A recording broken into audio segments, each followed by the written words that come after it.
حضور پرنور صلی اللہ علیہ وآلہ وسلم کے اخلاق کریمہ کی جب ہم بات کرتے ہیں تو یہ چیپٹر بڑا وسیع ہے،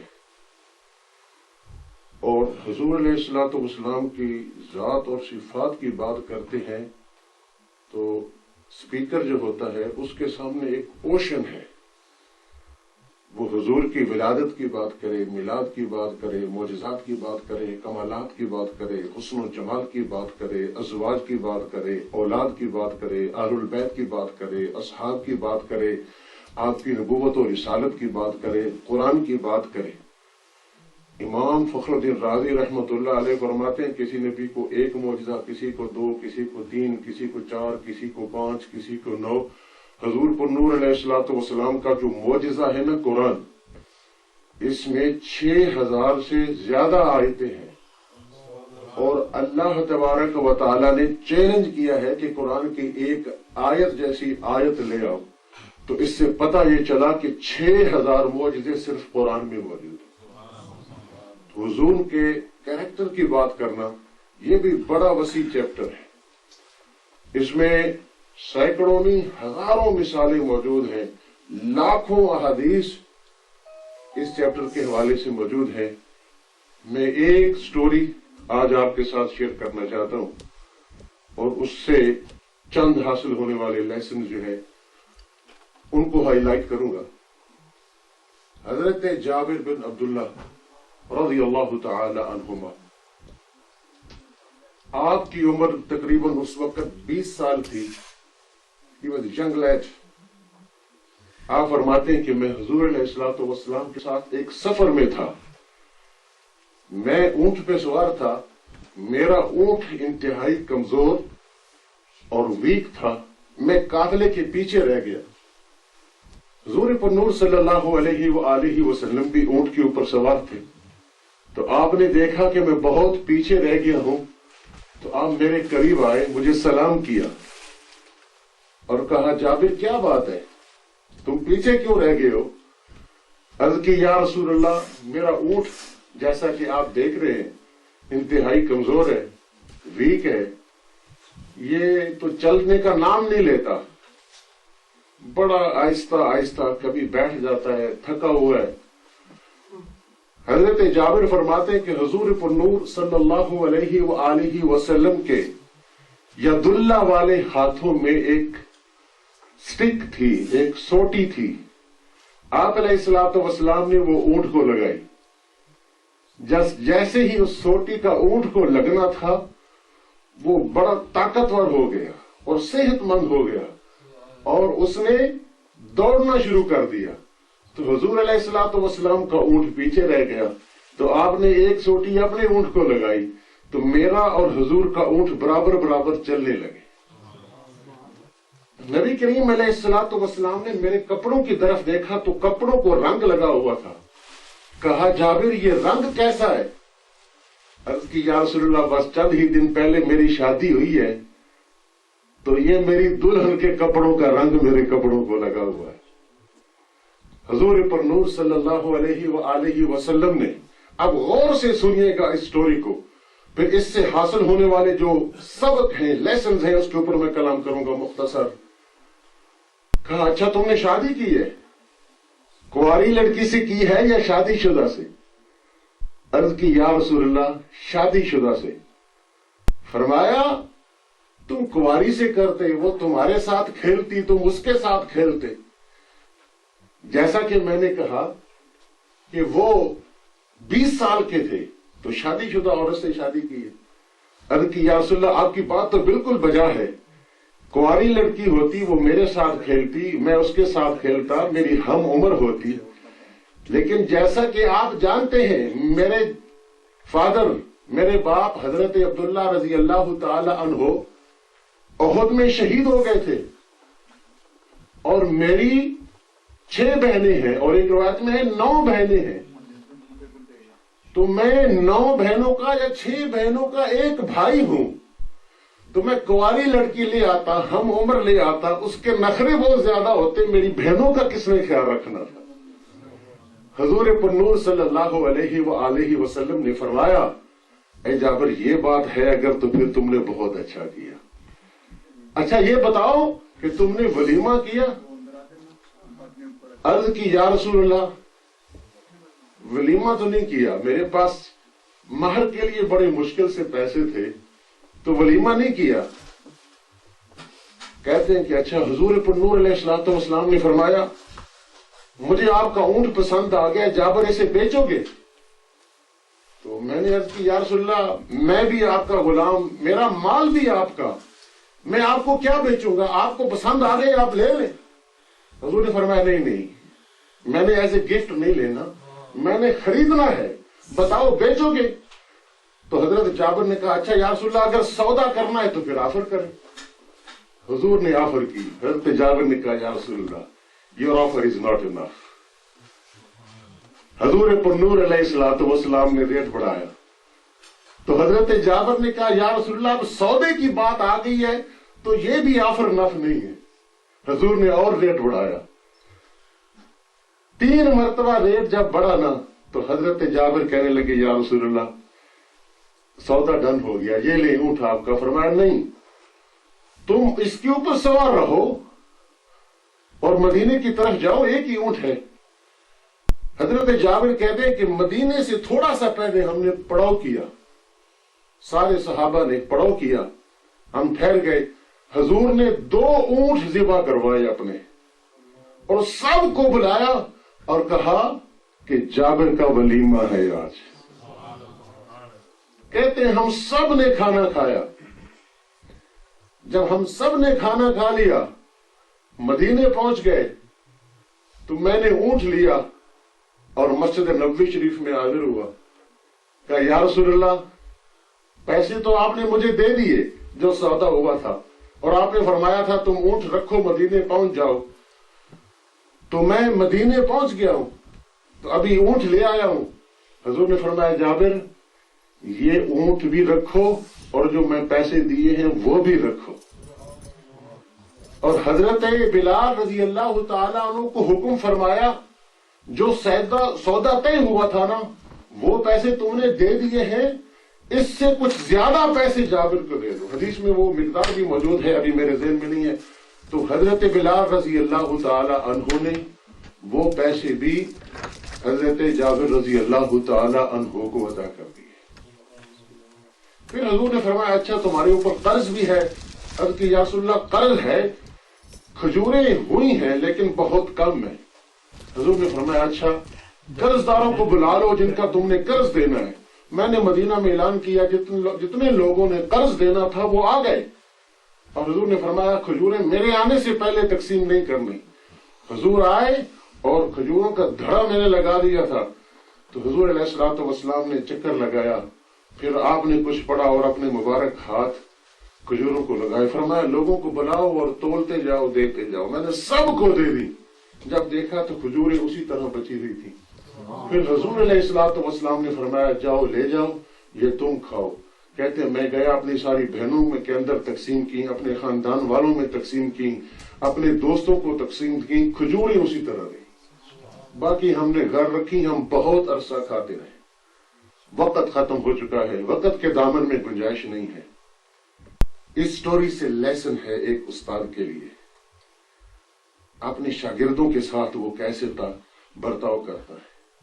ایک امام کے لیے وہ اپنے مریدوں کے ساتھ، اپنے مقتدیوں کے ساتھ، ایک پیر اور شیخ کے لیے، ایک ٹرائب لیڈر کے لیے، ایک باپ کے لیے، ایک خاندان کے لیڈر کے لیے، ایک حکمران کے لیے کہ نبی کریم صلی اللہ علیہ وآلہ وسلم نے اپنے اصحاب میں سے، علامہ صاحب نے بڑے ہی خوبصورت انداز میں بیان کیا، مجھے بہت ان کا انداز پسند آیا کہ ہر شخص 1,24,000 کے قریب حضور کے اصحاب تھے، ہر شخص یہ تصور کرتا تھا کہ میں حضور کے سب سے قریب ہوں۔ حضرت جابر سے پوچھا تمہاری شادی ہوئی ہے کہ نہیں؟ نبی کریم علیہ الصلوۃ والسلام نے ان کی ایج کا کیسے خیال رکھا؟ پہلا سوال کیا کہ جابر تمہارے اونٹ کو کیا ہوا؟ اتنا قافلہ تھا، 3,000 لوگ تھے، 4,000 لوگ تھے، 5,000 لوگ تھے، 6,000 لوگ تھے، سینکڑوں میں تھے، ان میں سے دیکھا کہ جابر سب سے پیچھے ہے، لیڈر کا کام یہ ہوتا ہے، استاد کا کام یہ ہوتا ہے، مرشد کا کام یہ ہوتا ہے کہ دیکھیں میرے مریدوں میں اب تو جیب پہ نظر ہوتی ہے، مریدوں میں امیر کون ہے، شاگردوں میں امیر کون ہے، مقتدیوں میں امیر کون ہے، اس سے کچھ ملے گا۔ میرے آقا غریبوں پہ نظر رکھتے تھے، میرے آقا قرضداروں پہ نظر رکھتے تھے۔ سب سے پیچھے جابر کیوں ہے؟ جابر کے پاس گئے، سب سے پہلے اس کے اونٹ کا جو ہے علاج کیا، پھر ان سے کس انداز میں بات کی کہ تمہاری شادی ہوئی ہے، اور پھر یہ کہا کنواری بچی سے شادی کر۔ ایک اور شخص آئے، حضور علیہ الصلوۃ والسلام کے صحابی، تربیت دیکھیں، حضور کی فرینڈشپ دیکھیں، محبت دیکھیں، شفقت دیکھیں، الفت دیکھیں اپنے اصحاب کے ساتھ۔ کہا تمہاری شادی ہوئی؟ عرض کی یا رسول اللہ نہیں۔ فرمایا تو رشتہ وغیرہ بھی ہے؟ عرض کی یا رسول اللہ ہاں، ایک رشتہ آیا ہے، ایک آفر آئی ہے، انصار کی فیملی ہے۔ حضور نے فرمایا تم نے اس لڑکی کو دیکھا ہے؟ عرض کیا یا رسول اللہ نہیں دیکھا۔ فرمایا دیکھ لینا، انصار کی بچیوں کے آنکھوں میں کبھی کوئی بھی عیب ہوتا ہے۔ اللہ اکبر! کہ نبی کریم علیہ الصلوۃ والسلام کی تربیت صرف دیکھنے کی بات کی ہے، یہ نہیں کہ پوری رات چیٹ بھی کرتے رہنا اور پھر میٹنگ بھی کرتے رہنا، کھانا بھی باہر کھانا۔ ایسا نہیں ہے کہ غلط میسج نہ لینا، ایک مرتبہ دیکھنا جائز ہے۔ تو حضور علیہ الصلوۃ والسلام نے فرمایا دیکھ لینا، اس کی آنکھوں میں عیب ہوتا ہے کچھ انصار کی بچیوں میں۔ تربیت دیکھیں، پھر ان کا ولیمہ اپنی طرف سے کیا۔ ہم ذرا ارد گرد میں دیکھیں، جس پارٹی کو ہم بلونگ کرتے ہیں، کبھی ایسا ہوا ہے کہ اس پارٹی کے لیڈر نے اپنے کارکنوں کو دیکھا ہو یہ سب سے غریب ہے، اس کو اپنے پاس بٹھاؤں، اس کی شادی کر دوں، اس کی بہن کی شادی کر دوں، یا اس کی بچی غریب ہے اس کی شادی کر دوں، اپنے پاس بٹھاؤں؟ یہاں تو سب سے زیادہ امیر اپنے پاس بٹھایا جاتا ہے۔ کبھی شیخ ایسا کرتا ہے، کبھی امام ایسا کرتا ہے، کبھی خاندان کا لیڈر ایسے کرتا ہے، حکمران ہمارے ایسے کرتے ہیں۔ نبی کریم علیہ الصلوۃ والسلام لقد کان لکم فی رسول اللہ اسوۃ حسنہ، آپ کو جس جہت سے بھی دیکھے نا، اللہ تبارک و تعالیٰ نے بے مثل و بے مثال کہا۔ ایسے ہی صحابہ نے نہیں کہا کہ ہم آپ کی عاجزی اور انکساری کا یہ عالم۔ پھر حضرت جابر رضی اللہ تعالی عنہ سے اونٹ کا خریدنا، ویسے آپ 5000 درہم دے دیتے، 500 درہم دے دیتے، تو حضرت جابر رضی اللہ تعالی عنہ کو فیل ہوتا کہ میری حالت دیکھ کر نبی کریم علیہ الصلوۃ والسلام کو تکلیف ہوئی۔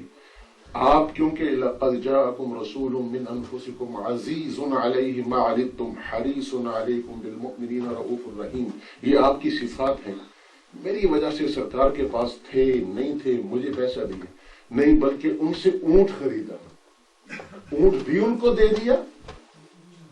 اور اس میں حکمت محدثین نے کیا لکھا تھا، ویسے اونٹ کا تحفہ دیتے، ممکن ہے حضرت جابر کو وہ پسند آتا یا نہ آتا، جو حضرت جابر کو پسند تھا انہوں نے خریدا تھا، وہی اونٹ ان کے پاس رہنے دیا، اس کے پیسے بھی ان کو دے دیے، بلکہ اس سے اوپر بھی دے دیا، ولیمہ بھی کر دیا، ان کا قرض بھی اتار دیا۔ بے شمار مثالیں ہیں۔ اختصار کے ساتھ ایک اور یہ ہمارے لیے جو ائمہ کے لیے، مشائخ کے لیے اور لیڈرز کے لیے حضور پرنور علیہ الصلوۃ والسلام کے پیارے صحابی حضرت ابو ہریرہ رضی اللہ تعالی عنہ، یہ حدیث آپ نے بارہا سنی ہوگی، لیکن ایک میسج آپ نے شاید 90% لوگوں نے نہیں سنا ہوگا۔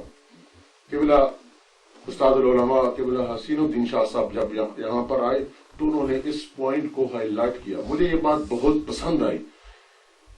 کسی عالم کی آپ 20 گھنٹے بات سنے نا تو آپ کو 20 گھنٹوں میں سے 19 گھنٹے ان کی باتوں کا پتہ ہو، بلکہ 19 گھنٹے اور 59 جو ہے منٹس کی باتوں میں آپ کو پتہ ہو، ایک بات نکل آئے تو آپ کا آنا پورا ہو جاتا ہے۔ ویسے ثواب تو ملتا ہی ملتا ہے۔ علماء جو کتابیں پڑھتے ہیں نا، جب ایک دفعہ سیاستہ پڑھ لی، دورہ حدیث پڑھ لیا، اکثر حدیثیں نظر سے گزر گئیں، پھر 7 گھنٹے کیوں پڑھتے رہتے ہیں؟ کیونکہ ہر کتاب میں سے ایک بات ان کو ایسی مل جاتی ہے جو پہلے سے ان کی نظر سے نہیں گزری ہوتی۔ تو استاد العلماء فرماتے ہیں کہ حضور پرنور علیہ الصلوۃ والسلام کی یہ حدیث دیکھیے کہ حضرت ابو ہریرہ کہتے ہیں مجھے بھوک لگی تھی، میں اس نیت سے مسجد میں آیا کہ کسی سے کھانے کا کہوں گا. ظاہر ہے کہ صحابہ کرام سوال کرنے سے بہت کتراتے تھے، ہماری طرح تو نہیں تھے. کہتے ہیں حضرت ابو بکر آئے، میں نے ایک آیت ان کے سامنے پڑھی اور انہوں نے تفسیر کی اور چلے گئے. اور پھر حضرت عمر آئے. ایک روایت میں صرف ابو بکر کا ہے، دوسری میں عمر کا ہے، مختلف طرق سے یہ حدیث پاک روایت ہے. تو حضرت عمر سے بھی میں نے وہ آیت کریمہ پڑھ کر سنائی اور تفسیر پوچھی، انہوں نے تفسیر بتا دی، چلے گئے. نبی کریم علیہ الصلوۃ والسلام تشریف لائے. آپ فرماتے کہ نبی کریم نے میرے چہرے کو بھی پہچان لیا. آگے الفاظ ہیں عالم فی نفسی، میرے دل کے اندر جو بات تھی نا اس کو بھی پہچان لیا. تفسیر نہیں بتائی، کہا ابو ہریرہ میرے ساتھ تھا، تمہیں کھانا کھلاتا ہوں. تو معلوم ہوا نبی کریم علیہ الصلوۃ والسلام صرف باڈی لینگویج کو یا چہرے کے اوپر جو اثرات مرتب ہوتے ہیں انسان کے خوشی کے یا غمی کے یا پریشانی کے، اس کو بھی نہیں. حدیث کے جو الفاظ ہیں فی نفسی، جو میرے دل کے اندر بات تھی، سرکار نے چہرے کو بھی پڑھا اور دل کو بھی پڑھا. کہا ابو ہریرہ آؤ. جب گھر گئے تو فرمایا کچھ ہے کھانے کو؟ امہات المومنین میں سے کسی نے کہا یا رسول اللہ دودھ کا پیالہ ہے. حضور نے فرمایا لاؤ. جب دودھ کا پیالہ حضور لائے تو میں بڑا خوش ہوا. یہ حضرت ابو ہریرہ رضی اللہ تعالی عنہ نے بیان کیا. صحابہ بڑے آنےسٹ اور ایماندار تھے. کہتے ہیں حضور نے فرمایا ابو ہریرہ تمہیں بڑا خوش ہوا کہ دودھ ملے گا، مجھے بھوک لگی ہے اور پیوں گا. فرمایا اصحاب صفا کو بلا کر لاؤ. وہ تقریباً 70 تھے.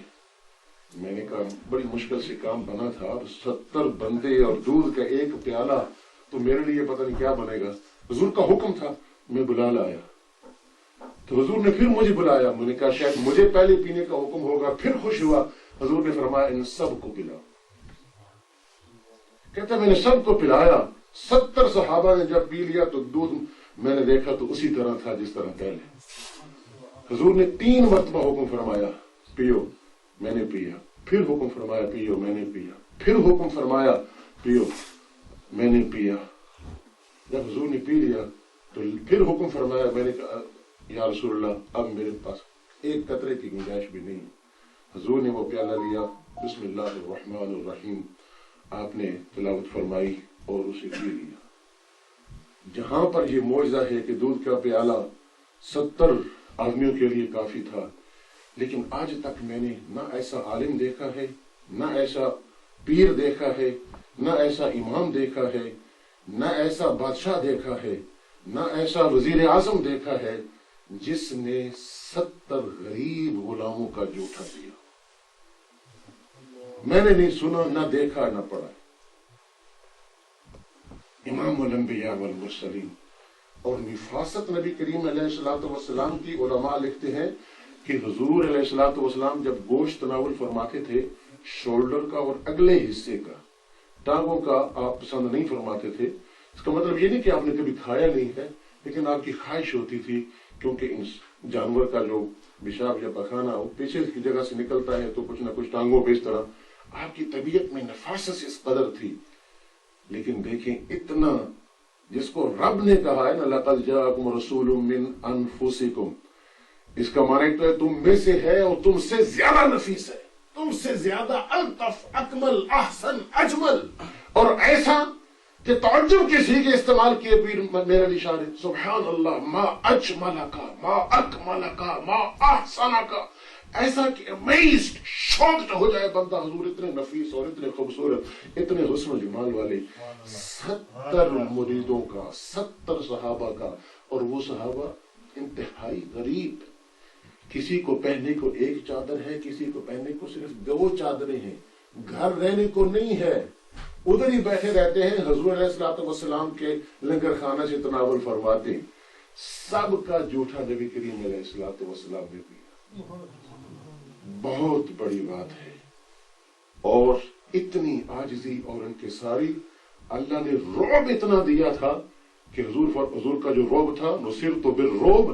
1 ماہ کی مسافر سے پہلے جو شخص 1 ماہ دور سے چل کر آتا نا، اور اس کو پتا ہوتا کہ میں حضور کے پاس جا رہا ہوں، رعب کی وجہ سے آنکھ اٹھا کر دیکھ نہیں سکتا.